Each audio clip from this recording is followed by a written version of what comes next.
Oke, di video kali ini saya akan membahas mengenai soal CLC pemodelan proses. Kita langsung ke soal yang pertama aja. Diketahui sebuah proses berorde tinggi ingin dimodelkan menggunakan sistem orde 1 dengan waktu tunda. Nah, ini FOPTD. Biasanya kalian kenal FOPTD ya. Kemudian respon proses itu diberikan pada grafik ini. Dan inputnya itu berupa fungsi step. Nah, untuk inputnya adalah gambar grafik yang di bawah. Kemudian ditanya berapa KP untuk proses ini, nilai tau D dan tau P-nya.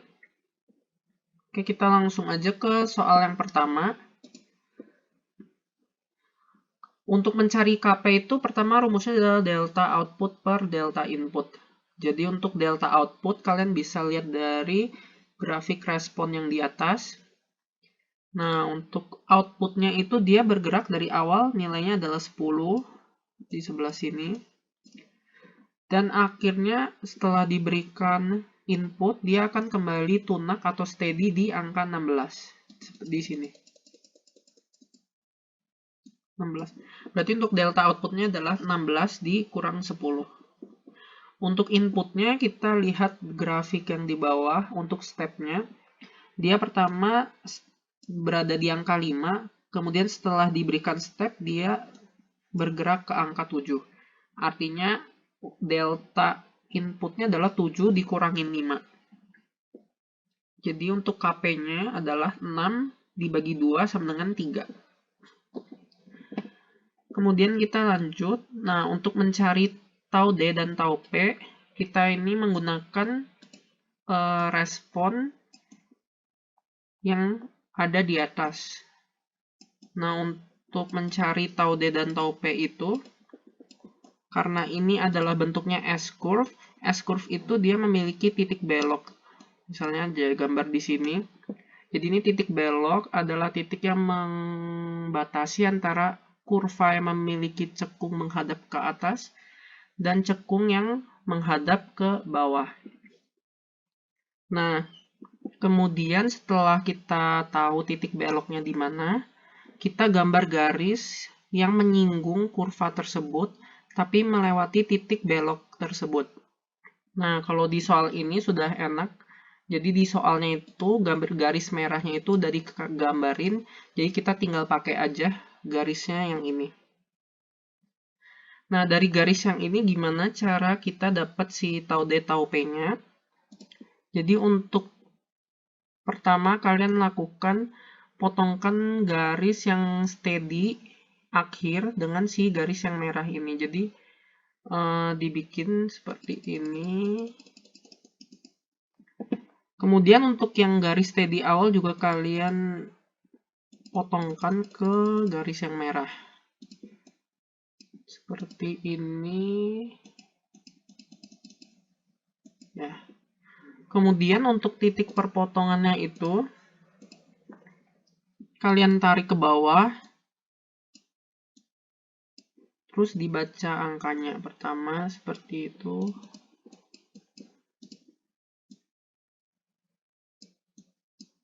Kalian baca angkanya. Nah, di sini aku dapatnya kalau yang ini adalah sekitar 29 atau 30 yang di sini. Kemudian yang ini adalah sekitar 8,5. Ini kalian dapat angkanya boleh pakai interpolasi, itu lebih bagus. Nah, kemudian tapi hati-hatinya di sini. Jadi input itu tidak diberikan pada waktu pas 0. Kalau misalnya inputnya diberikan pas waktu 0, kalian boleh langsung pakai angka ini buat menjawab si tau D sama tau P. Tapi karena input ini tidak diberikan pada 0, kita harus cari juga waktu di mana input itu diberikan. Nah, untuk mencari waktu input diberikan waktu kapan, kita bisa langsung baca aja grafiknya ke bawah. Terus ini angka dibaca juga. Nah, kalau di sini aku kemarin dapat angka 1. Jadi, untuk tau D-nya sendiri, itu diwakili oleh posisi yang sebelah kiri, sebelah di sini ya. Ini si tau D-nya. Ini tau D-nya. Nah, yang dari sini ke sini itu adalah si tau P-nya. Jadi untuk tau D-nya kita bisa baca hasilnya adalah 8,5 dikurangin dengan 1 karena si input itu kita berikan di waktu ke 1 menit. Kecuali kalau dia diberikan ke 0 menit, itu boleh 8,5 kurang 0. Tapi karena ini inputnya tidak diberikan waktu ke 0 menit, kita harus kurangin dengan waktu kapan input itu diberikan. Jadi untuk tau D-nya itu didapatkan hasil sebesar 7,5. Nah, untuk tau P-nya sendiri, kita baca selisihnya antara 30 hingga ke 8,5 didapatkan 21,5. Itu adalah untuk nomor yang pertama. Kemudian kita lanjutkan ke nomor kedua. Soal nomor 2 ini juga soal grafik. Jadi, ada sebuah grafik dari suatu proses pemanasan. Jadi diketahui proses pemanasan tersebut memiliki kelakuan sistem orde 1. Jadi grafiknya lebih sederhana, hanya grafik landai seperti ini. Kemudian untuk respon sistem saat diberikan input sebesar 5 satuan. Jadi setelah diberi step 5 satuan, didapatkan respon seperti gambar berikut. Nah, dari gambar ini kita diminta untuk menentukan berapa sih nilai tau P-nya sama berapa Kp-nya. Jadi untuk sistem orde 1 seperti ini, cara pembacaan grafiknya juga beda seperti S-curve seperti nomor 1. Untuk yang orde 1 seperti ini, penyelesaian kita bisa gambar garis singgung seperti berikut. Jadi dari respon awal kita gambar garis singgung ke atas seperti ini.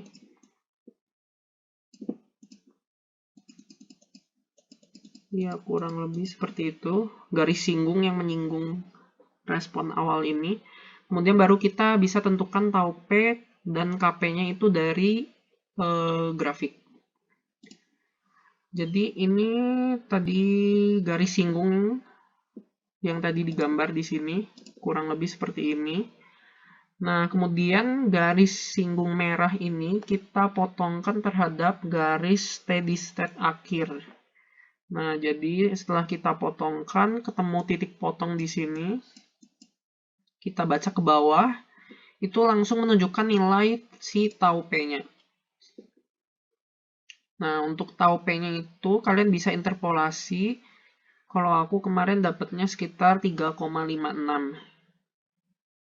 Nah, untuk Kp-nya sama seperti nomor pertama, jadi adalah delta output per delta input.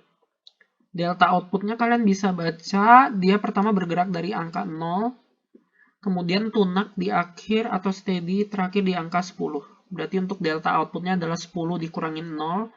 Delta inputnya itu tadi diketahui di soal sebesar 5 satuan. Jadi kalian bisa langsung masukin angka 5, terus ketemu hasilnya adalah 2. Selain cara ini, kalian juga bisa pakai cara yang disebut dengan metode 63,2%. Jadi metode 63,2% itu kita mencari respon saat mencapai 63,2%, terus kita baca si tau P-nya. Jadi kalau kita lihat dari sini kan dia bergerak dari 0 ke 10. Berarti saat mencapai 63,2% itu dia adalah di sekitar 6,32. Nah, untuk angka 63,2 mungkin di sekitar sini ya. Ini kan 7. Mungkin di sekitar sini ya. Kita bisa tarik ke sini. Nah, kemudian kita tarik ke bawah sini. Hasil pembacaannya juga sedikit berbeda, tapi ini harusnya masih sekitar 3 harusnya. Kalian bisa boleh pakai metode 3,2 atau juga kalian boleh pakai garis singgung seperti ini.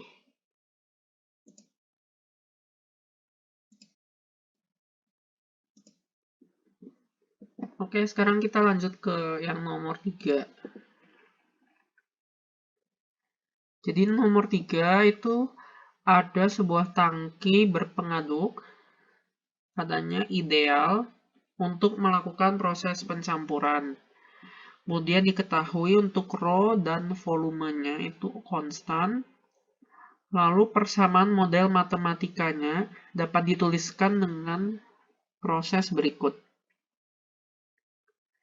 Kemudian jika X adalah variabel state sekaligus output variabel, sementara W2 dan X1 adalah input variabel, maka persamaan model nonlinear di atas dapat dilinearisasikan dengan deret Taylor menjadi variabel deviasi seperti persamaan berikut. Pertanyaan yang pertama adalah kita disuruh menentukan fungsi transfer GP, fungsi transfer GD, terus menentukan A itu apa, B, kemudian C-nya juga. Kemudian kita juga diminta menentukan respon X sebagai fungsi waktu jika si W2-nya itu diberi fungsi step dan si X1 itu dijaga konstan. Jadi kalau misalnya kalian dapat soal begini, kalian langsung beranjak dari si persamaan diferensial yang dikasih di soal. Jadi dikasih persamaan seperti berikut. Kemudian kalian ikutin aja soalnya untuk menghasilkan persamaan dalam variabel deviasi. Nah, jadi langsung aja kita ubah persamaan diferensialnya ke dalam variabel deviasi. Jadi, kalau cara yang paling gampang itu, kita turunkan aja persamaannya terhadap variabel state, variabel input, sama variabel outputnya.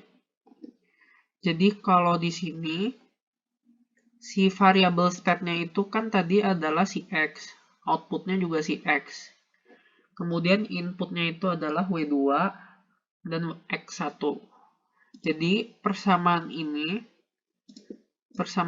kalian turunkan terhadap ketiga variabel tadi untuk X, W2, dan X1. Jadi misalnya ini. Pertama kita turunkan terhadap misalnya X dulu. Untuk X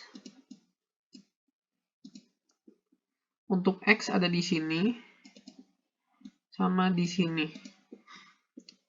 Jadi untuk yang pertama yang X misalnya kita turunkan, yang lain dianggap sebagai konstanta. Jadi ini W1 kali X1 dikurangin X dikali W1. W1 X1 kurang W1 kali X dibagi rho kali V. Nah, ini kan konstanta. Yang ini konstanta. Jadi ini bisa, kalau diturunin kan 0. Jadi ini langsung kecoret. Begitu. Yang ini kecoret langsung. Sisanya itu adalah W1 per rho V. Jadi kalian turunin berdasarkan si X. Jadi untuk suku pertama itu W1 per rho kali V. Nah, jangan lupa setelah kalian turunkan, itu dikasih simbol SS atau simbol lainnya itu menyatakan kalau itu W1 yang nilainya sudah steady atau sudah tunak. Karena kita sudah turunkan dalam variabel deviasi. Kemudian yang ini juga ada variabel X, jadi kita turunkan yang suku depannya juga habis. Jadi sisanya adalah W2 per rho dikali V. Kemudian si X-nya kita bisa keluarin, jadi ada di sini. Begitu. Kemudian selanjutnya, ada yang yang kita turunkan terhadap W2, karena tadi W2 kan juga sebagai input variabel. Jadi kita langsung lihat aja yang ada W2 kan cuma ini. Berarti karena ini konstanta, ini habis. Kita anggap aja 0. Jadi W2 sisa depannya sisa belakangnya cuma ini. Berarti belakangnya X2 kurang X per rho V dikali si W2. Jangan lupa X2-nya itu dalam steady state, dikurangin juga X-nya dalam keadaan tunak. Kemudian untuk yang X1 juga sama, kita turunkan persamaan ini terhadap X1. Jadi yang ada X1 kan cuma ini, berarti yang ini kita nolkan, karena konstanta kan sama dengan 0. Kemudian yang ini, X1-nya cuma ada di sini kan, berarti yang ini juga habis, ini sama dengan 0.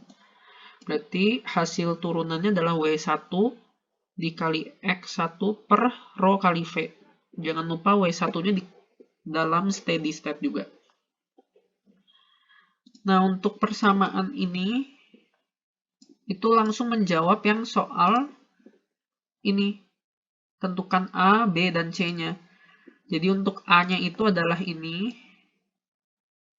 Untuk A-nya itu adalah ini. Untuk B-nya itu adalah ini. Untuk C-nya itu adalah ini. Nah, untuk simbol ini, X, terus ada bar, terus ada titiknya itu menyatakan perubahan X dalam variabel deviasi terhadap waktu. Jadi ini sama aja, cuma penyimbolan aja. Nah, kemudian untuk menentukan fungsi transfer GP dan GD, itu kita harus laplaskan dulu untuk memunculkan si S ini. Jadi kita laplaskan untuk turunan X terhadap T, kita bisa tulis S dikali X kali S. Sama dengan, nah ini untuk memudahkan aja, biasanya A, B, dan C ini kan sudah berupa konstanta. Jadi yang aku kuningin ini biasanya itu adalah angka suatu konstanta. Jadi itu pasti angka. Jadi untuk supaya lebih simpel aja, aku biasa kerjainnya langsung pakai simbolnya aja. A dikali, kalau X ini dilaplaskan X besar S ditambah B, W2 jadi W2 besar kali S, terus C, ditulis C aja, dikali X1 kecil jadi X1 besar S. Kemudian yang ada XS-nya kita kumpulkan ke kanan, jadi yang ini dipindah ke kanan, makanya dia jadi minus S dikurangin A. Terus yang ini sama aja, yang ini diturunin aja ke sini. Terus ruas ini kita bagi sama S min A. Dibagi sama S min A. Jadi ini S min A dibagi S min A 1. Kemudian yang ini B per S min A. Yang ini jadi C per S min A. Nah, kemudian kita tinggal masukkan lagi aja si B-nya apa, A-nya apa, C-nya apa. Jadi biar lebih gampang. B-nya itu kan tadi kita dapat dari sini. B itu adalah si ini. Jadi kita substitusi balik aja X2 kurang X per rho V gitu. S dikurangin A. Yang A-nya juga dari atas kan. W1 per rho V, W2 per rho V. Kita tulis balik aja seperti ini.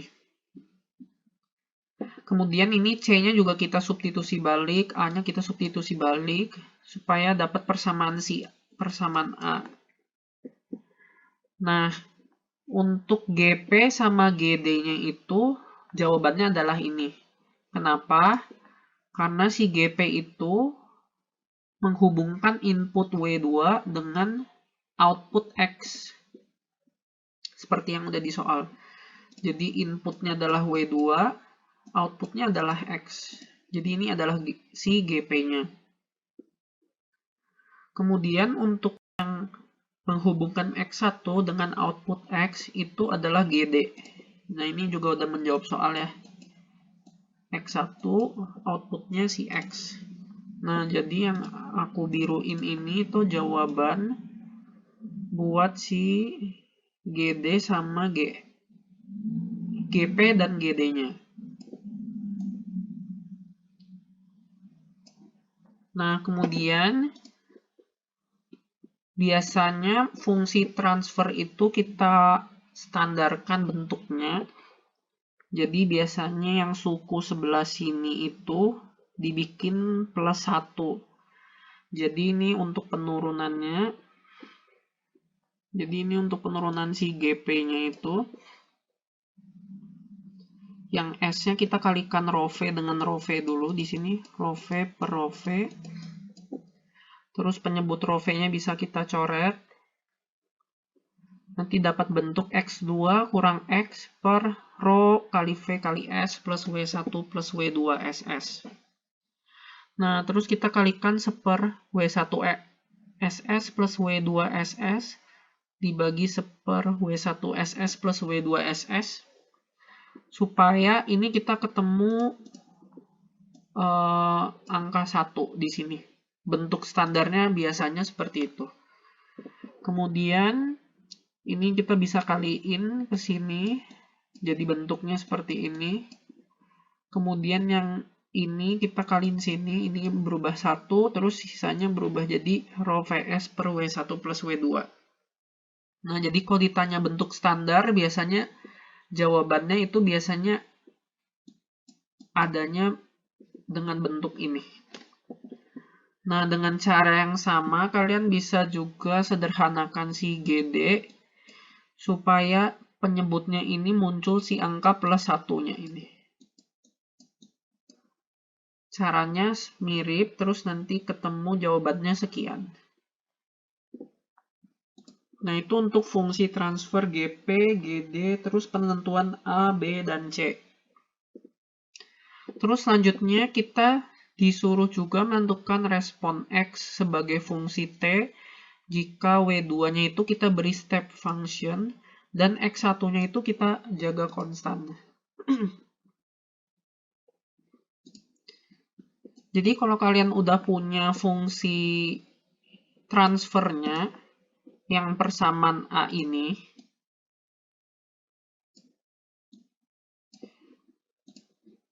itu kalian tinggal pakai aja dan ikutin si soalnya.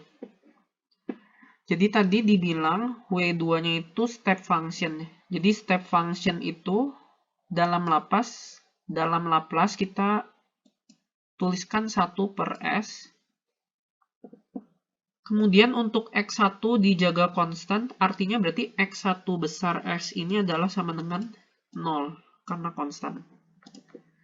Jadi, kita tinggal masukkan saja bahwa si X1-nya itu adalah 0, ini kan 0, dan W2-nya itu kita ganti sebagai 1 per S.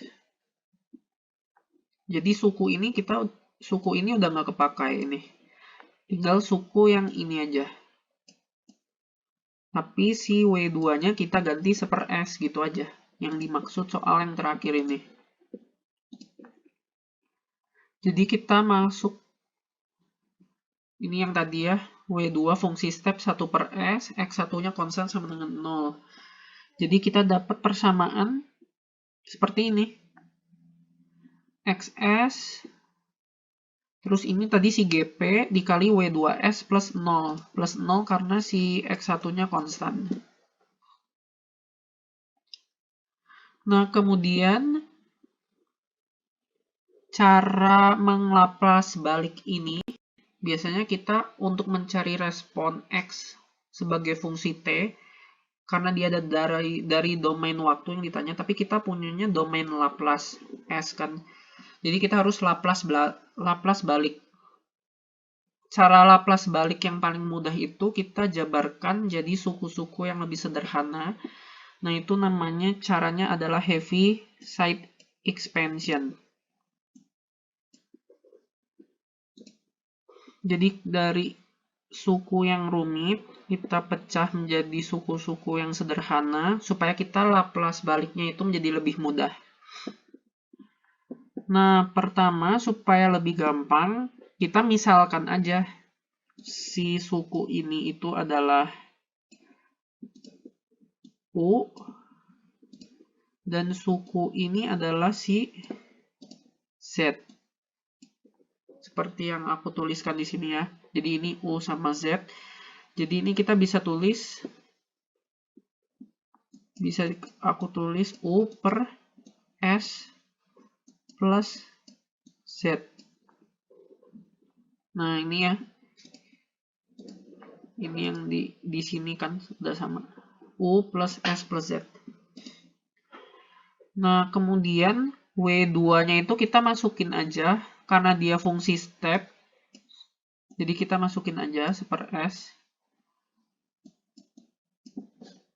Nah, kemudian kita kalikan jadi U dibagi S kali S plus Z. Nah, cara Heaviside expansion-nya itu kalian tinggal ikutin penyebutnya aja. Jadi kalian bikin konstanta dibagi S ditambah konstanta yang kedua dibagi S plus Z. Jadi kita pengen cari si konstanta ini nilainya berapa. Nah, cara mencarinya misalnya kita cari dari yang C1 dulu. Nah, si C1 ini kita punya persamaan ini. Untuk mencari C1 kita kaliin sama S semua persamaan ini. Nah, jadi kalau kita udah kalikan S, berarti kan ini kecoret nih. Kaliin S. Terus ini kaliin S berarti ada suku S di atas. Dikaliin S ini juga S-nya hilang. Jadi di satu ruas dikaliin S. Nah, terus S-nya itu dimasukin dengan angka 0. Jadi, karena ini dimasukin 0, ini kan U per 0 tambah Z sama dengan C1 ditambah C2 kali 0. 0 kan? Jadi C1-nya itu adalah U per Z. Seperti yang di sini. U per Z. Nah, sekarang kita cari si C2-nya. Sekarang kita cari C2-nya.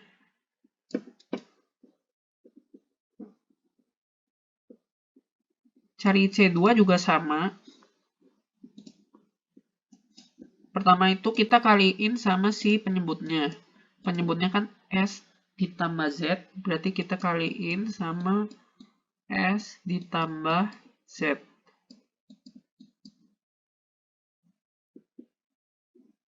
Kita kalikan satu ruas, berarti ini dikecoret, ini kecoret, terus ini dikali S plus Z yang di C1-nya. Nah, terus kita set S-nya itu supaya pembuatnya 0. Supaya angka ini 0, kita masukin Z, S-nya itu min Z. Supaya min Z ditambah Z sama dengan 0. Begitu. Nah, jadi kita langsung masukin aja. Ini kan berarti sisa U per S. S-nya dimasukin min Z. Sama dengan C1 dikali minus Z ditambah Z. Dibagi minus Z ditambah C2. Nah, ini kan 0. Berarti kan suku ini 0. Habis 0, berarti C2-nya itu sama dengan U dibagi minus Z. Ini ya. C2U minus U dibagi Z. Jadi itu cara cari C1 sama C2-nya. Nah, nanti C1 sama C2 ini dipakai nanti saat Laplace balik.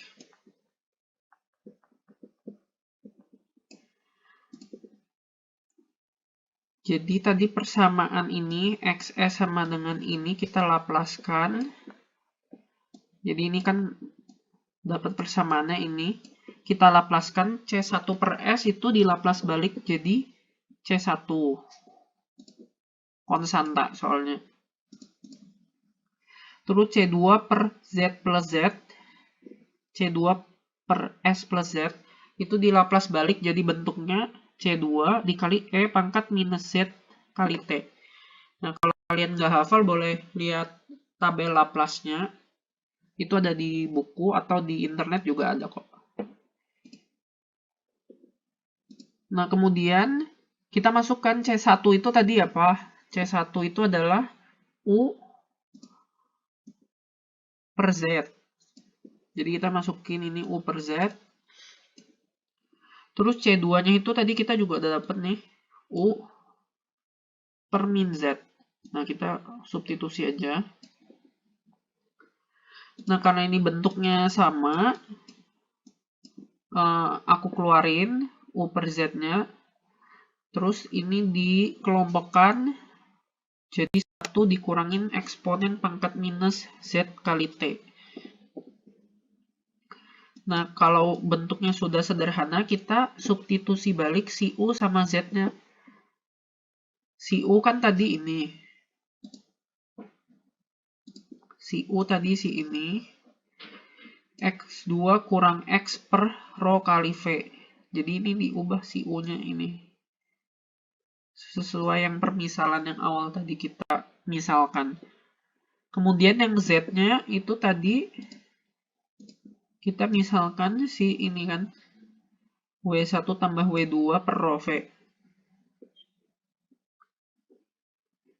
Jadi kita Z-nya kita ubah jadi ini. Jadi ini aku tandainnya ini si Z, terus ini si U. Nah, kemudian ini tinggal penyederhanaan bentuk aja. Ini kita bisa coret, ini bisa coret. Nanti dapat hasil respon T-nya adalah berikut. Nah, itu untuk jawaban dari soal nomor 3 sampai mencari respon X fungsi T.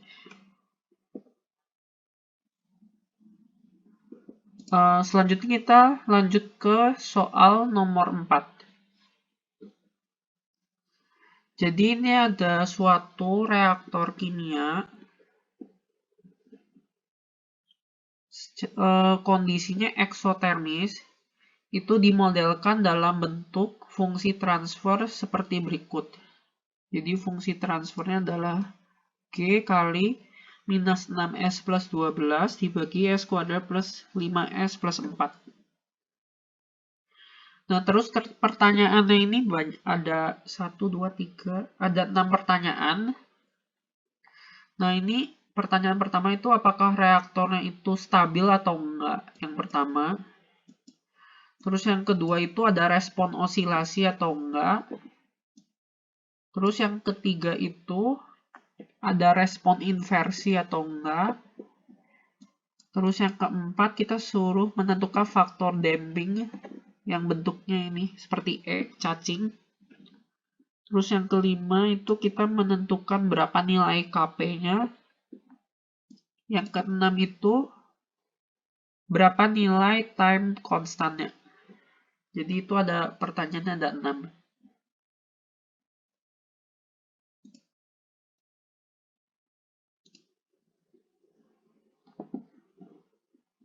Jadi untuk menyelesaikan soal nomor 4, kita harus tahu dulu ini bentuk umum dari fungsi transfer ini apa. Apakah order 1, order 2, atau order lainnya. Jadi kalau kita lihat dari fungsi transfer yang dikasih di soal, ini tuh dia adalah order 2. Nah, cuma ini penyebutnya, dia ada si S-nya juga. Nah, ini bentuk umumnya itu sebetulnya adalah GS sama dengan Kp P kali tau A S plus 1 per yang penyebutnya itu adalah orde 2-nya. Jadi ini adalah tau kuadrat S kuadrat plus 2 tau zeta S plus 1. Nah, ini tuh disebut fungsi transfer kompleks. Kenapa kompleks? Jadi yang bawahnya ini orde 2, tapi yang di atas ini ada satu suku ketambahan lain. Nah, ini ada si simbol tau A. Nah, ini nanti mungkin kalian ketemu nanti di semester depan, itu namanya lead time. Jadi itu nanti ada nanti di pengendalian proses. Cuma kita sekarang cuma sekedar tahu aja ini bentuk umumnya seperti ini. Fungsi orde kompleksnya seperti ini. Jadi kita langsung pakai aja bentuk umumnya buat cari si faktor-faktornya dulu. Ada parameter damping, ada Kp sama taunya. Nah, yang penting saat kalian cari parameter itu, kalian harus pastiin ini si konstanta ini selalu angkanya 1, dan baru kalian bisa pakai parameter tau, Kp, sama faktor dampingnya.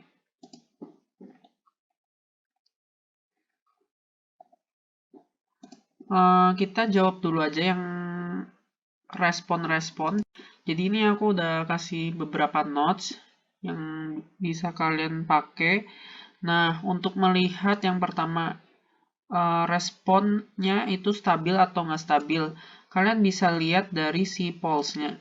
Nah, pulse itu apa? Pulse itu bagian penyebut dari fungsi transfer si PS-nya.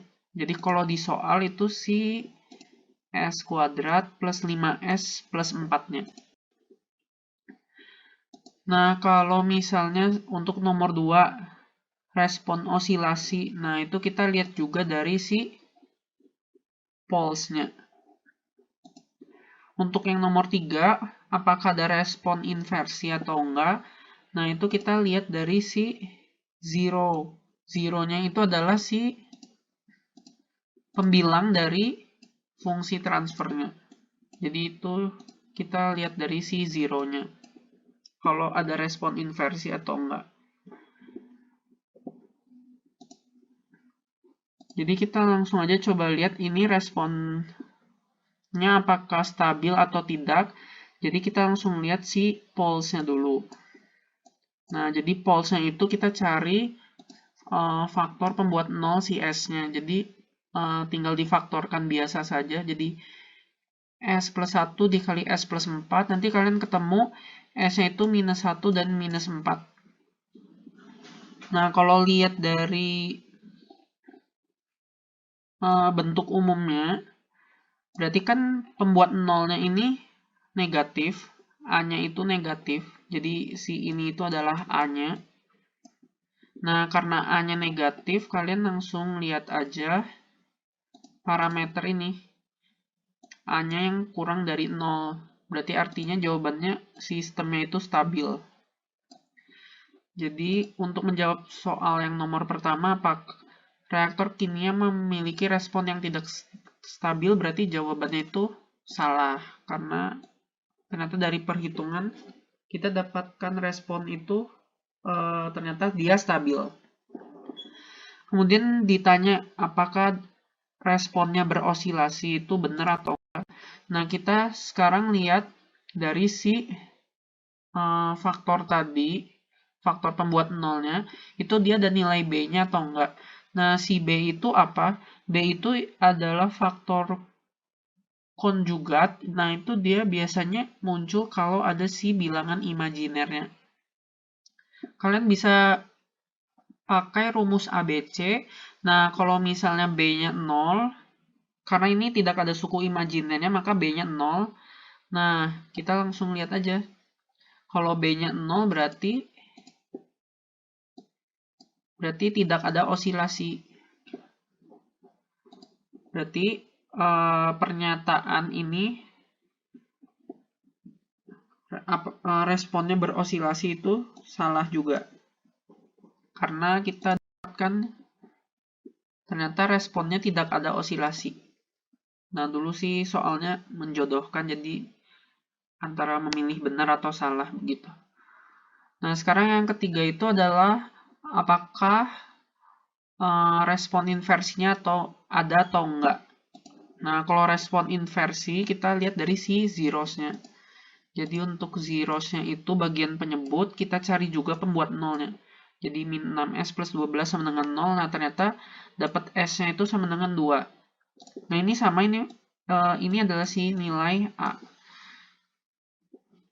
Nah, kalau kita lihat, kalau A-nya itu untuk yang 0, A-nya yang lebih besar dari 0, itu ternyata terjadi respon inversi. Nah, berarti pernyataan ini betul. Pernyataan ini betul. Jadi untuk menilai apakah fungsi transfer ini, proses ini stabil, berosilasi, atau inversi, kita bisa tahu dari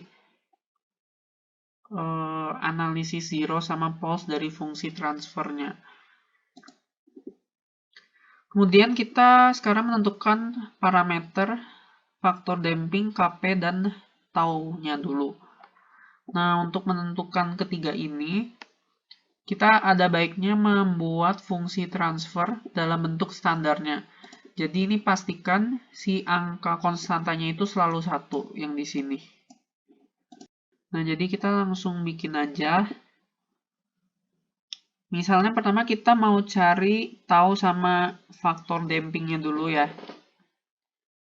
Jadi untuk faktor damping sama taunya dari soal fungsi transfernya adalah ini. Nah, ini kita harus ubah dulu si angka 4-nya jadi bentuk standar. Karena kita punya bentuk standarnya kan ini. Nah, cara ubahnya kita bisa kaliin 1/4 pembilangnya sama 1/4 sama penyebutnya. Terus ini kali ke sini, ini kali ke sini. Nah, ini ketemu, karena ini kali ke sini jadi udah 1 bentuk standarnya. Nah, ini 1/4 sama aja 0,25, terus 5 dibagi 4, 5/4. Nah, ini yang dipakai buat menentukan, si nilai tau sama zeta-nya. Jadi tadi bentuk standarnya kan tadi tau kuadrat S kuadrat ditambah 2 zeta S plus 1. Jadi kalian ikutin aja. Tau kuadratnya sama dengan 0,25, berarti taunya itu tinggal akar dari 0,25 sama dengan 0,5. Jadi sama dengan akar dari 0,25. Kemudian nilai taunya udah dapat, baru kalian cari faktor dampingnya ini atau zeta-nya. Jadi ini 2 tau kali faktor dampingnya sama dengan, ikutin aja ini angkanya 5/4. Ini 5/4.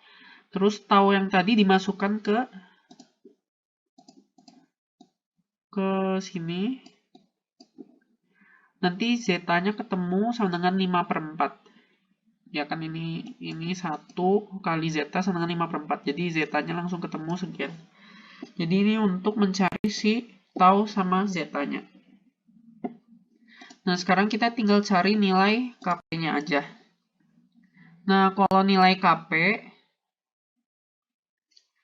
Kp-nya itu kita harus bentuknya sesuai standar juga. Jadi yang atas ini dibikin konstantanya juga 1. Seperti yang bawah tadi. Jadi, nah, yang bawah kan tadi udah 1 nih. Tinggal yang atasnya aja. Jadi, dari sini ya, ini kalau bingung, ini arahnya ke sini tadi.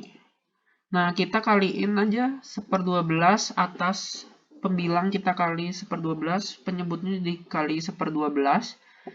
Nah, kemudian karena ini terkali, nah ini berarti 12 bagi 12, 1, minus 6 bagi 12, minus 0,5.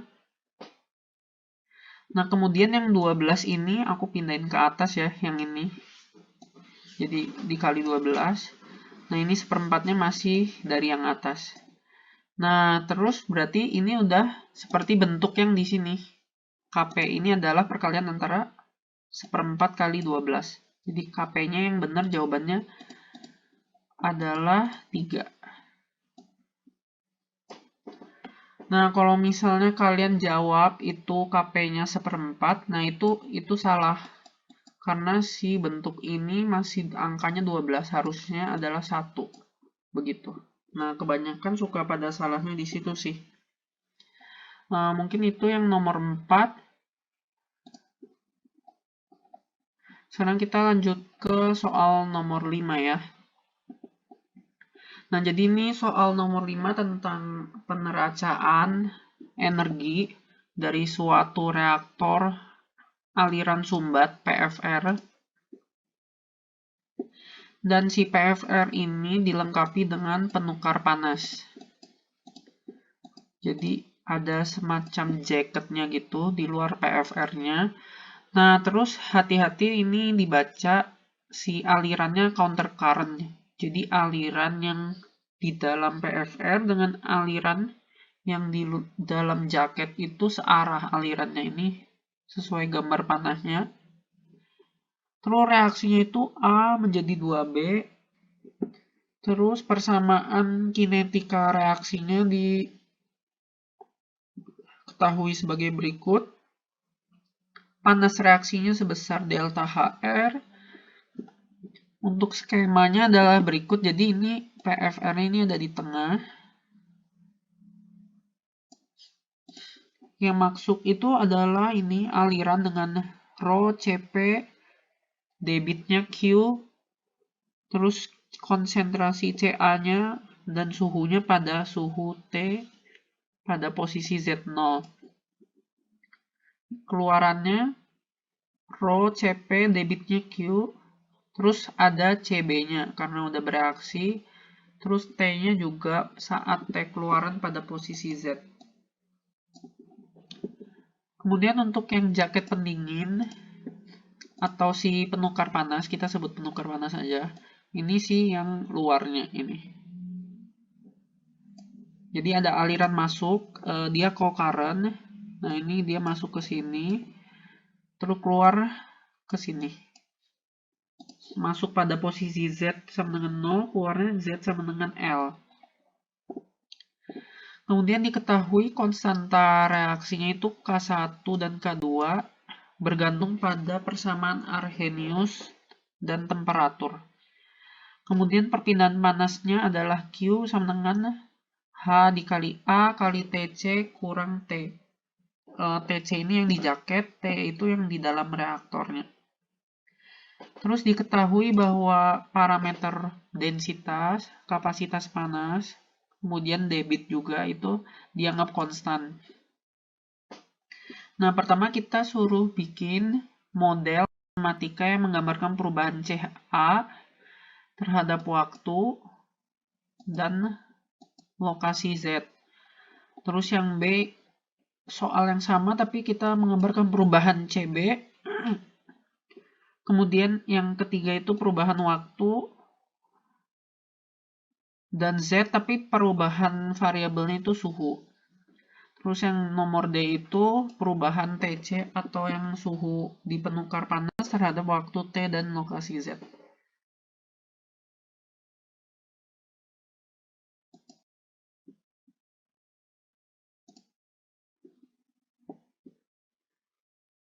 Jadi kita langsung bahas saja gimana cara penyelesaiannya. Jadi kalian kalau ketemu soal pemodelan seperti ini, pertama kalian harus tentuin dulu yang namanya kontrol volume. Jadi kontrol volume itu setauku yang umum ya, itu ada dua. Jadi yang pertama itu ada yang LAM. Yang pertama LAM. Jadi yang LAM itu neraca kontrol volumenya itu ditinjau secara makro. Jadi intinya kayak apa ya? Misalnya kalian punya tangki Nah, kalian misalnya ada pencampuran antara air dan garam. Nah, jadi untuk kontrol volumenya biasa kalian langsung tinjau seperti ini.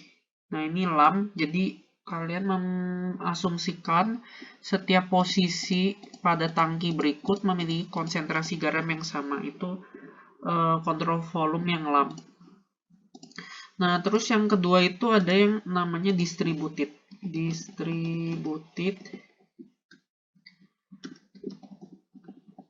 Jadi yang distributed itu dia nggak homogen atau pada setiap lokasi itu nilainya nggak sama.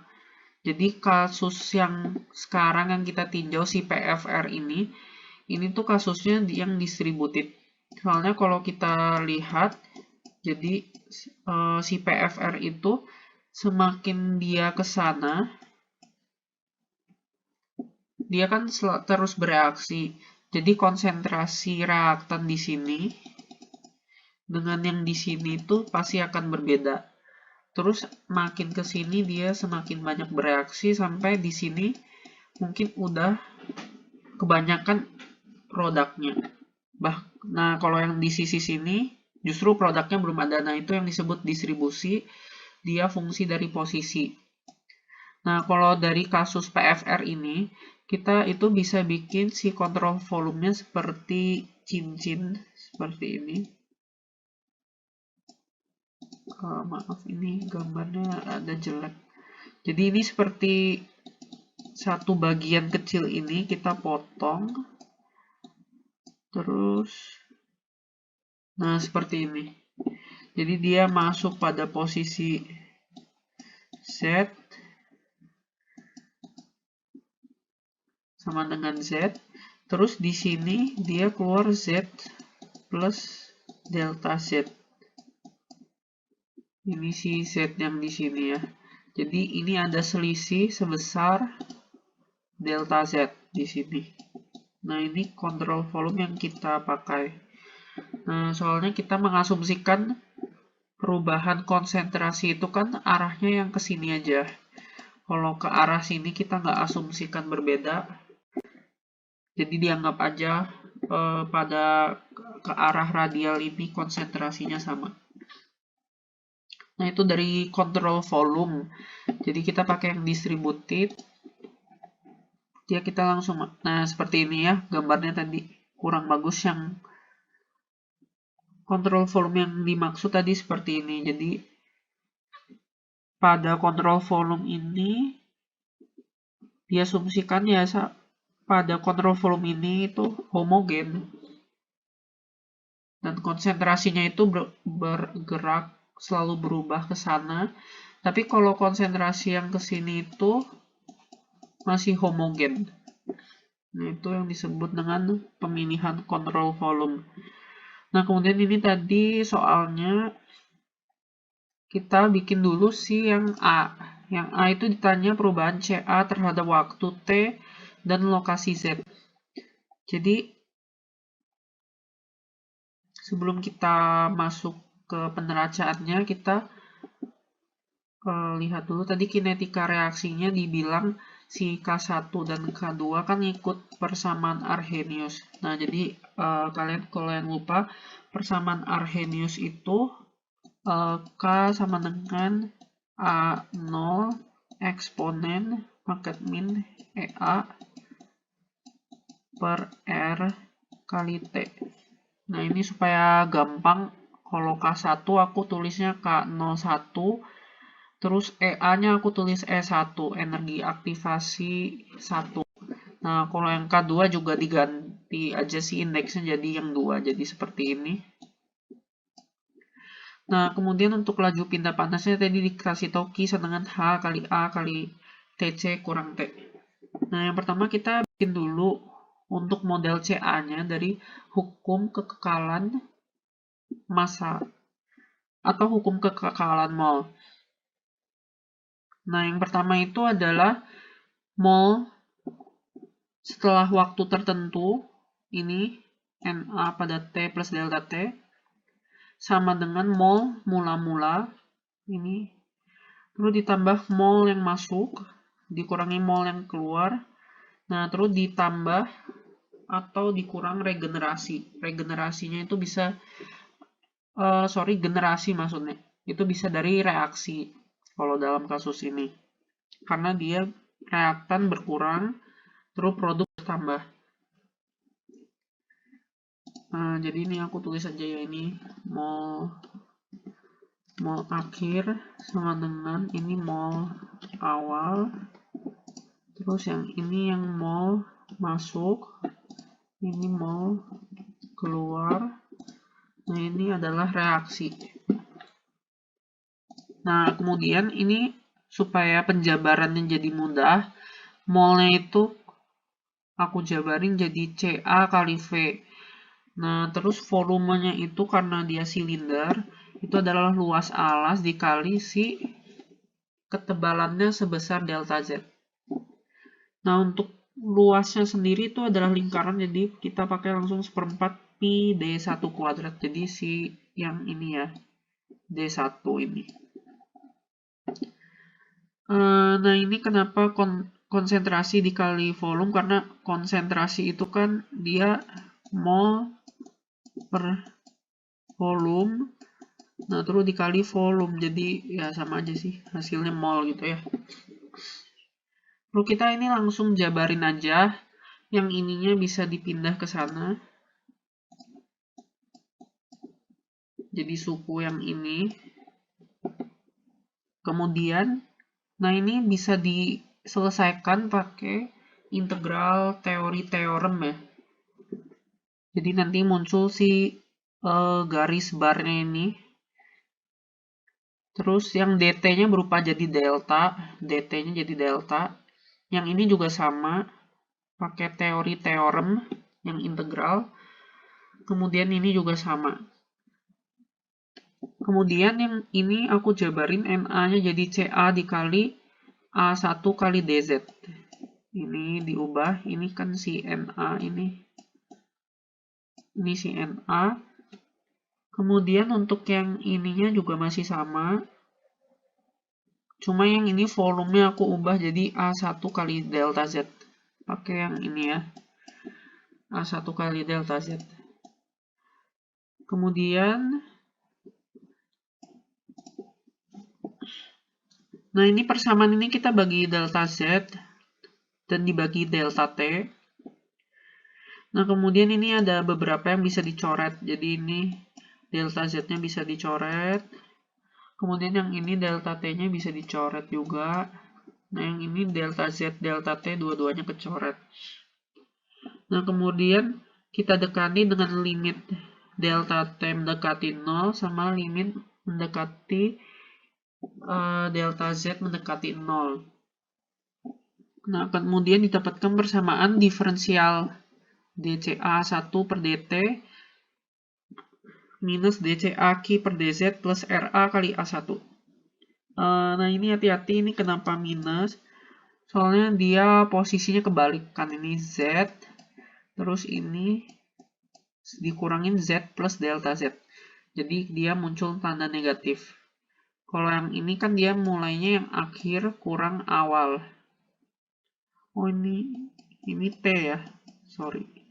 Jadi akhir kurang awal, jadi makanya dia di sini positif. Kalau yang ini awal kurang akhir, jadi dia muncul tanda negatifnya. Kemudian yang A1 ini bisa kita keluarin aja, karena dia konstan. Jadi karena dia konstan, boleh dikeluar dari persamaan diferensialnya, jadi aku taruh sini. Kemudian yang Q-nya juga tadi dikasih tahu di soal, itu dia konstan juga, jadi aku keluarin ke sini, minus Q. Nah, terus ininya masih sama. Terus persamaannya aku bagi dengan A1. Nah, kemudian dia jadi dCA per dt sama dengan minus Q per A1 dikali dCA per dz plus RA. Nah, ini RA ini kita harus nyatakan dalam R. Nah, rumusnya itu kok nggak salah, R sama dengan RA per RI ya, RI per koefisien. RI per koefisien. Jadi kalau misalnya kita butuh RA, berarti kan dia RA per koefisiennya tadi kan reaksinya A menjadi 2B. Jadi 2B. Nah, berarti kan koefisien reaktan minus 1. Nah, jadi buat cari RA itu sama dengan minus 1 kali R. Nah, jadi kita tulis minus R.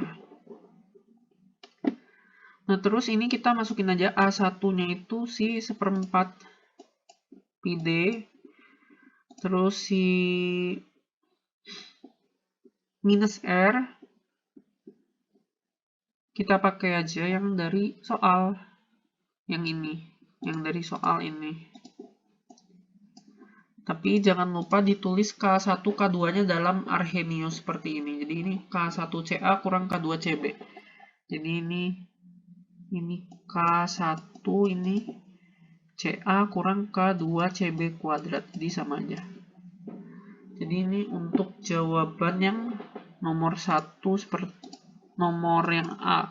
Sorry. Yang nomor A itu seperti ini. Ini yang A. Seperti ini.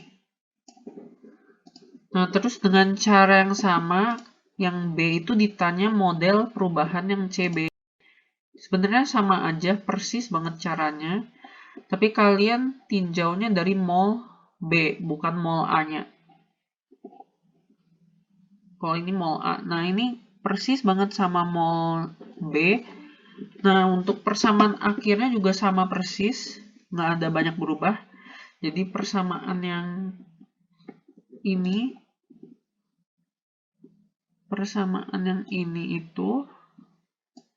itu sama kayak yang ini. Hampir kalau kalian turuninnya benar, ini harusnya sama bentuknya kayak gini. Nah, cuma ini bedanya di RB. Jadi RB-nya itu tadi rumusnya sama R sama dengan RI dibagi koefisiennya. Jadi kalau kita mau nyatakan dalam RB, berarti koefisiennya itu tadi si B itu kan minus 2 nih. Berarti tinggal dibagi. Dia produk, jadi plus 2 ya. Jadi RB-nya itu 2 dikali R. Jadi kita tulisnya 2R. 2 dikali R. Ini R-nya juga sama. Sama yang ini sama. Jadi untuk yang B, kalian harusnya dapat jawabannya sekian kalau penurunan kalian benar. Nah, kemudian untuk yang C sekarang ya. Yang C itu perubahan T. Nah, ini kita udah mulai masuk neraca energi. Nah, neraca energi itu secara sederhana itu E akhir sama dengan E awal ditambah energi masuk dikurang energi keluar ditambah panas reaksi ditambah kalor yang masuk atau keluar dari sistem. Terus sebenarnya ada ketambahan juga, ada kerja poros, cuma karena ini PFR, dia nggak ada rotasi, makanya diabaikan jadi 0. Nah, terus energi akhir itu kita bisa nyatakan dengan Rho dikali V, terus dikali dengan E per satuan massa. Jadi ini sebenarnya kan ini massa nih. Ini massa. Nah, ini E bar ini itu energi per satuan massa. Jadi kecoret kan. Jadi ini pokoknya energi gitu. Tapi dinyatakannya dalam bentuk Rho kali V. Jadi dijabarkan. Untuk yang energi awal juga sama, tapi posisi waktunya pada posisi T awal sama dengan T. Laju energi masuk itu adalah E dikali Rho dikali debitnya. Jadi rho Q ini adalah laju masanya. Nah, kalau di sini massa. Kalau di sini laju massa. Tapi pada posisi Z, karena dia masuknya kan di Z, terus dikurangin laju panas yang keluar pada posisi dia keluar di Z plus delta Z. Jadi ini kalian ikutin kontrol volume yang tadi ya, yang di sini. Dia masuk di Z, terus keluar di Z plus delta Z. Nah, terus ini panas reaksi. Nah, kalau panas reaksi itu kan dia ada suku delta HR-nya nih, tadi di soal diketahui kan. Jadi dia punya panas reaksi itu sebesar delta HR. Jadi ini muncul suku delta HR-nya. Nah, ini kenapa minus? Kalau seingatku ini langsung ditulis minus. Karena nanti kalian cek aja. Kalau dulu delta HR itu kan di penurunannya dapat di sebelah kiri. Nanti kalian cek aja ya. Nah, terus ini sudah dinyatakan di kanan, jadi dia muncul si minusnya gitu. Nah, terus ini masih satuan energi per mol. Jadi kita harus kaliin sama laju reaksi ini. Laju reaksi kan satuannya mol per volume per waktu. Nah, ini molnya udah habis. Ini udah coret. Nah, makanya kita perlu kasih dia volume. Perlu kasih kali volume ini supaya habis sama dikali faktor waktu nih. Makanya kenapa bentuknya seperti ini. Supaya dia tetap satuannya energi. Ini waktu. Nah, gitu. Waktu sama waktu. Nah, terus ini Q kecil nggak apa-apa, dibiarin aja Q kecil. Nanti Q kecil itu dari si yang pakai persamaan ini. Yang dari soal. Nah, kemudian kalau persamaannya udah, kita nyatakan dulu. Nah, kalau energi yang di sini itu adalah energi yang dibawa oleh substansi atau senyawa. Nah, biasanya itu ada 3 energi penyusunnya. Jadi yang pertama itu energi dalam, terus ada energi kinetik, sama energi potensial. Nah, tapi di kasus kita kan tidak ada perubahan kecepatan, sama juga nggak ada perubahan ketinggian atau elevasi.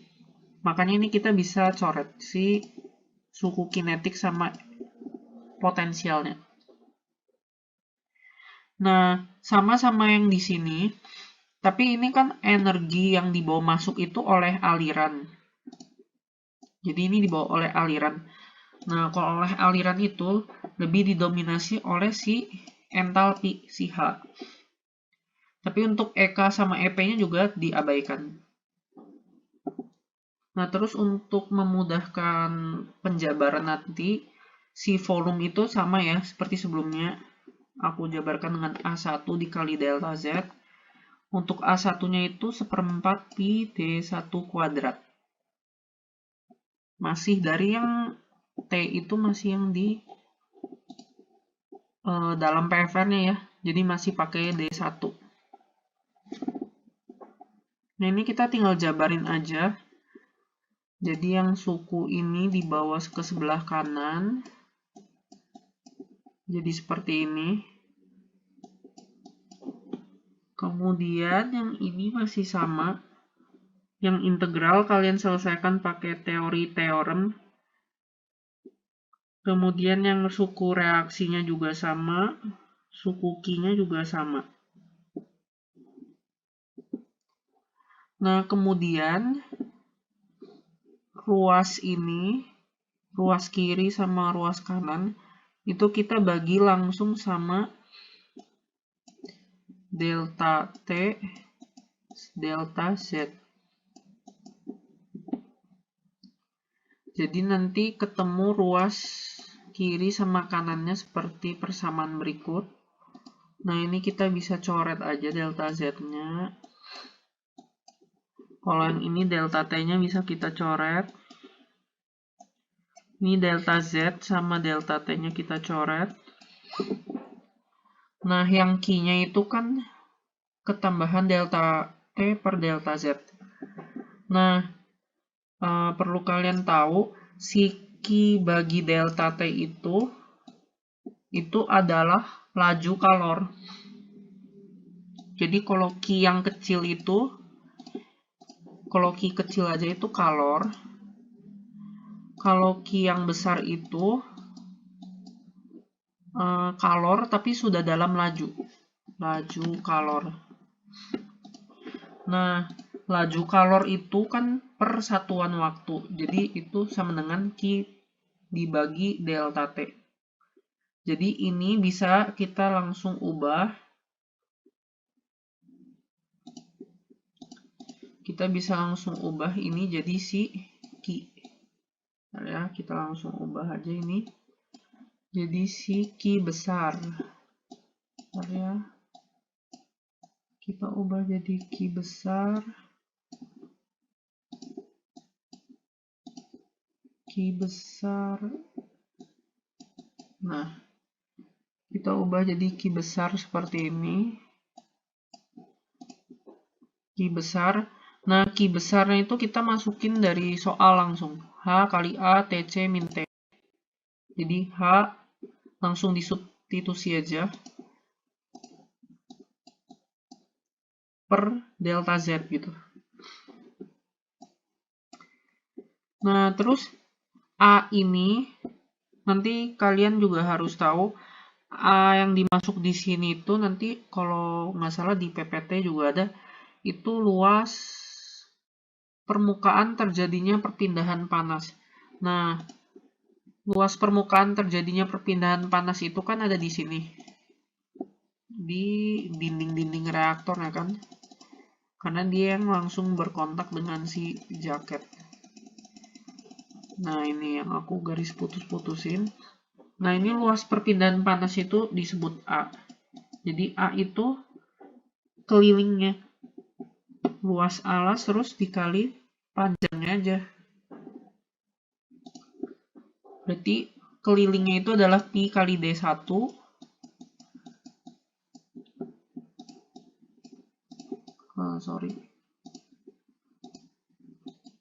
Pi kali D1.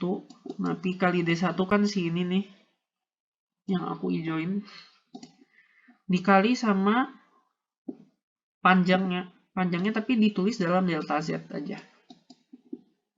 Karena kan kita peninjauannya cuma dalam kontrol volume kan, peneracaannya. Jadi kita tulis delta Z, bukan L ya, delta Z. Nah, terus kita masukin aja A-nya ini. Nanti delta Z-nya itu bisa kecoret. Nanti kalian dapat suku yang sebelah ini sederhananya dalam bentuk H dikali Pi kali D1 kali TC kurang T. Nah, terus kayak yang tadi, ini kalian dekati ini dengan limit mendekati 0. Ini limit delta Z mendekati 0. Lalu kalian bisa ketemu persamaan diferensial. Nah, ini rho A1-nya aku langsung keluarin karena dia konstan. Rho Q-nya juga konstan. Kemudian ini juga dituliskan dari persamaan sebelumnya. Nah, terus hal yang perlu kalian ingat, nah, karena di soal ini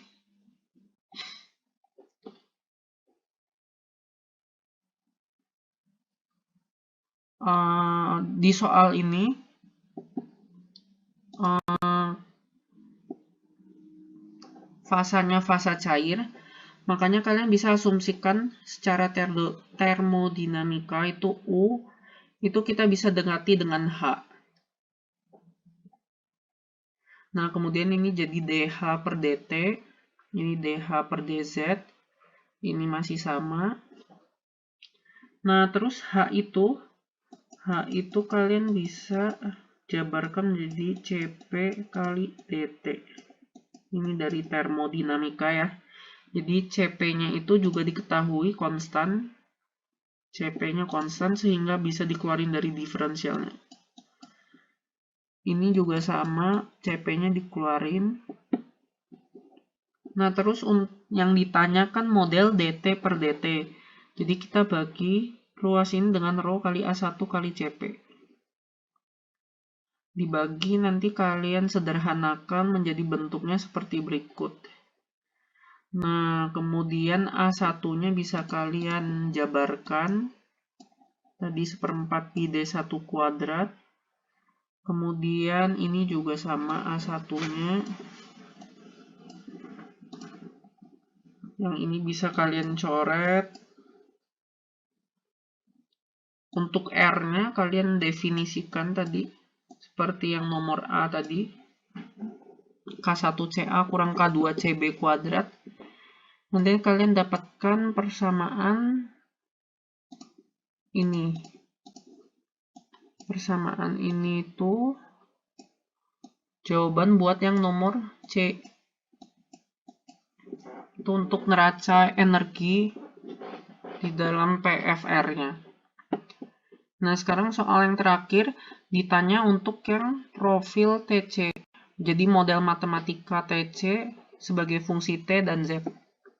Jadi untuk peneracaan hukum energi, kekekalan energinya itu sama. Jadi ini energi akhir sama dengan energi awal, ditambah yang masuk, ditambah yang keluar. Cuma di sini nggak ada reaksinya. Tadi kalau di sini kan ada reaksi karena di dalam PFR. Tapi kalau di dalam jaketnya atau penukar panas tidak ada reaksi, jadi kalian kosongin aja. Nah, terus ini dikurang sama kalor. Nah, di sini dalam hal ini karena kokaren kita tulis sama simbol minus. Tapi nanti kalian coba cek ya, ini benar atau enggak minusnya.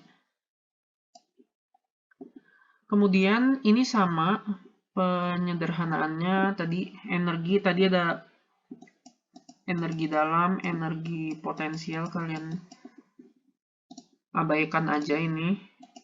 Yang ini juga, jadi sisanya tinggal energi dalam sama entalpi. Nah, di sini yang beda itu adalah si volumenya.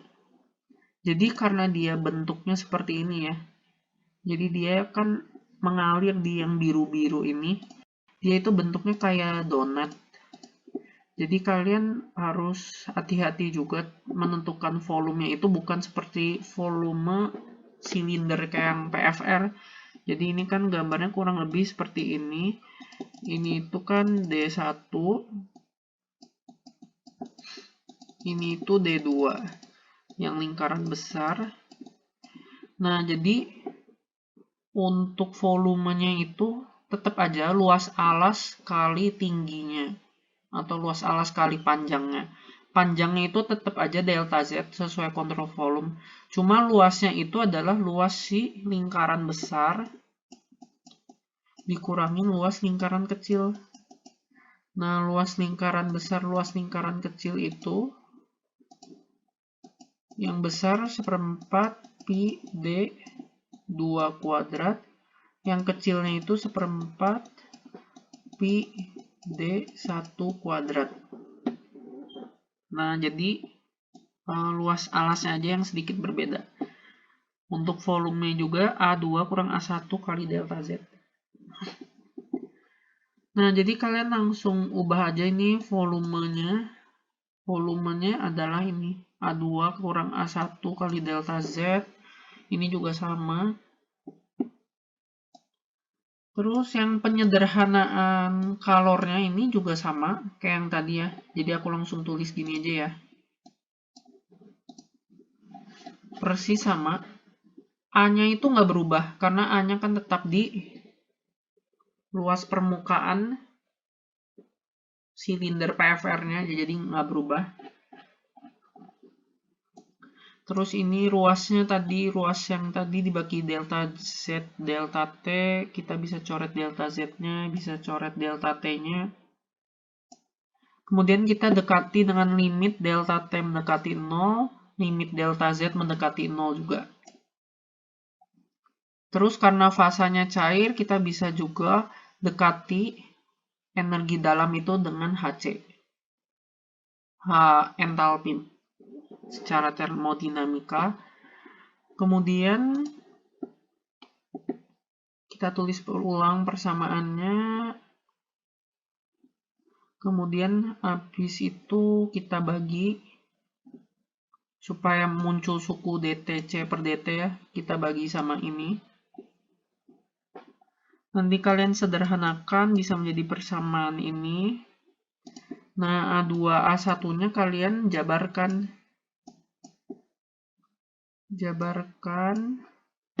dari yang ini tadi, definisi luas ini.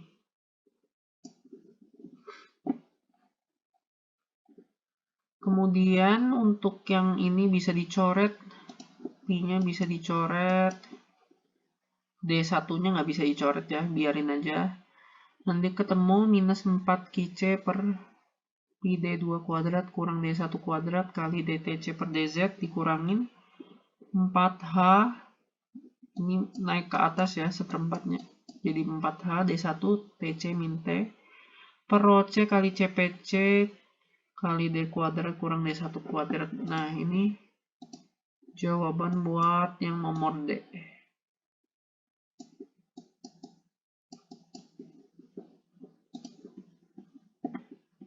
Jadi udah ya, ini semua soalnya udah kejawab semua. Semoga videonya ini jelas. Mungkin segitu aja dari aku. Moga-moga bisa ya UAS-nya. Oke, thank you.